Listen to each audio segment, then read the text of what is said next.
Hello నమస్తే అందరికీ. ఇవాల్టి రెసిపీ పాలకూర చికెన్.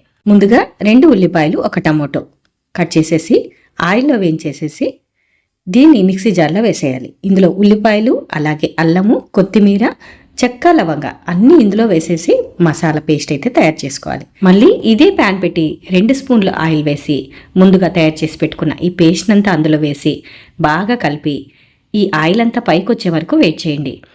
ఇక ఆయిల్ పైకి వచ్చిన తర్వాత ఉప్పు కారం పసుపు తగినంతగా వేసుకొని మరొకసారి కలిపేసి మనం ముందుగానే ఉడికించి పెట్టుకున్న ఈ చికెన్ అంతా ఇందులో వేసేసుకోండి.